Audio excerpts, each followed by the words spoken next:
ماشاءاللہ دعا اور خصوصی خطاب جڑا ہے وہ تو تھوڑے خطیب صاحب فرماؤ گے، تے میں صرف اپنا حصہ ڈالنا چاہنا۔ بسم اللہ الرحمن الرحیم۔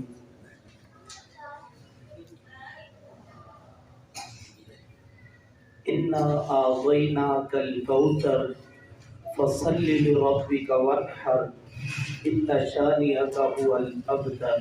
صدق اللہ العظیم۔ سب تو پہلے تے اللہ رب ذوالجلال کا شکر ادا کریے کہ اللہ تعالیٰ نے سارے تے بے پناہ احسان فرمائے، بہت زیادہ احسان فرمائے، اور انہاں احساناں دے وچوں سب تو بڑا احسان فرمایا سانو سونے محمد پیغمبر کا امتی بنا دیا صلی اللہ علیہ وسلم۔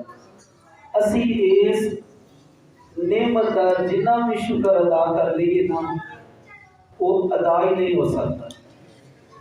میں طرز بیان ویسے آندا سارا کچھ ہی ہے، لیکن میں چاہتا ذرا تھوڑی دو تین گلاں جڑیاں نا وہ بس اپنے ایک دوسرے دے نال نہ اکھاں چکھاں پا کے کر دئیے تاکہ کچھ حاصل ہو جائے۔ اللہ اکبر۔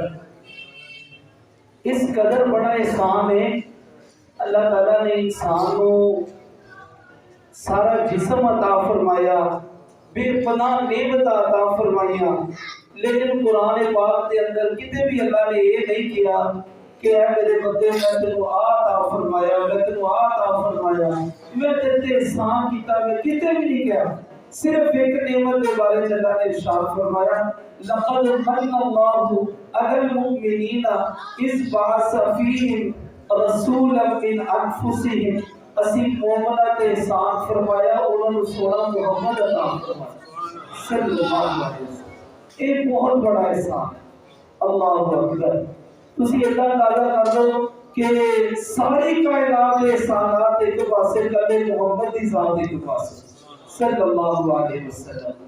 اور اس نعمت کا شکریہ ادا کس طرح کیا جا سکتا ہے کہ اللہ تعالیٰ نے جو کچھ اپنے سونے نبی سے نازل فرمایا نا وہ تے ایمان لیا جائے اور انہوں دل و جان کے نام قبول کیا جائے، وہ چاہے قرآن کی صورت کے اندر ہے چاہے نبی محمد کے فرمان کی صورت کے اندر، انہوں نے عمل کیا جائے۔